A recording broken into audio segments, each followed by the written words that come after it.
Trump is finding it easier to tear down old policies than to build his own. Builder-turned-president Donald Trump has in many ways made good on his promise to be a political wrecking ball. Last week, he withdrew the United States from the Paris Climate Accord. He has worked to roll back dozens of health, environment, labor and financial rules put in place by former President Barack Obama, and he scrapped a far-reaching trade deal with Asia as one of his first acts in office. But he and his fellow Republicans have made little progress in building an affirmative agenda of their own. A dynamic that will be on display when Congress returns this week with few major policies ready to advance. Voters are still waiting for progress on the $1 trillion package of infrastructure projects Trump promised. The wall along the southern border he insisted could be quickly constructed, and the massive tax cuts he touted during the campaign. Even debate over healthcare reform is largely focused on eliminating key parts of the Affordable Care Act and allowing states to craft policies in their place. Subscribe to the Post's Today's Headlines newsletter. All the top stories of the day, local, national and global. After being the party of no during the Obama years, Republicans are trying to figure out what they want to achieve in this unexpected Trump era beyond just rolling back what Obama did. "We are in an ugly era of people who do not understand what the legislative branch is even for," said Andy Karsner, who served as Assistant Secretary of Energy for Efficiency and Renewable Energy in the George W. Bush administration and is now based in California, working with entrepreneurs as managing partner of the Emerson Collective. The Trump administration and Republican leadership in Congress, Karsner said, have no skill set, they have no craftsmanship. They have no connection to the time when people passed legislation. Trump's aides fervently push back at the idea that the president is not already in building mode.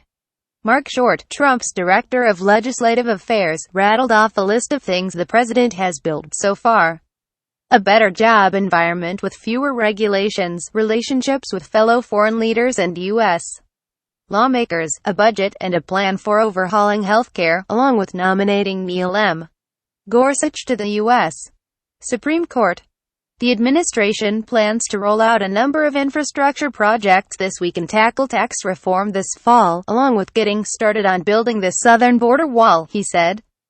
The American people elected him president, in part, to undo much of the damage that President Obama did to our economy, Short said. But even some Republicans have raised questions about what the party now stands for, as opposed to what it is against. Asked during a recent interview for a Politico podcast what the Republican Party stands for now, Sen. Ben Sasse responded, "I don't know." Sasse said that both parties are intellectually exhausted and too focused on winning the next election, prompting them to get caught up in day-to-day fights instead of looking to the future. Later, Sasse was asked to give one word to describe the Republican Party, and he said, ? Short said the Republican Party stands for keeping the country secure and freeing businesses so the economy can boom and taxpayers can keep more of their money. He added that the president has been slowed by congressional Democrats who dragged their feet in approving the cabinet and continue to obstruct Trump's agenda.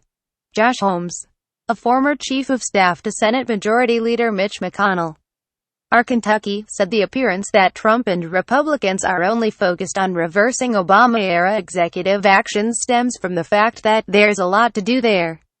The one thing that I think is underappreciated is the extent to which the entire Obama agenda in the last term was executed through executive order. Much of what President Trump was elected to do was roll that back, Holmes said. To the extent that a lot of this is focused on that, that's the way you handle it. Most administrations.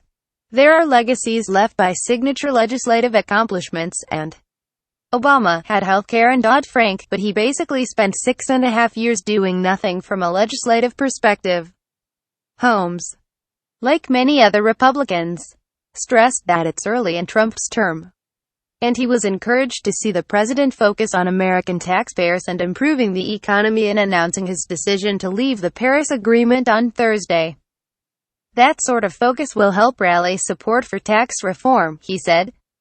I would be concerned if the trajectory didn't improve.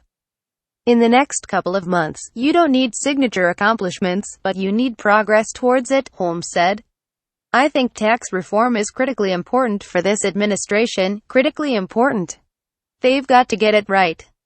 For many Democrats, all they see in Trump and his fellow Republicans is a bulldozer.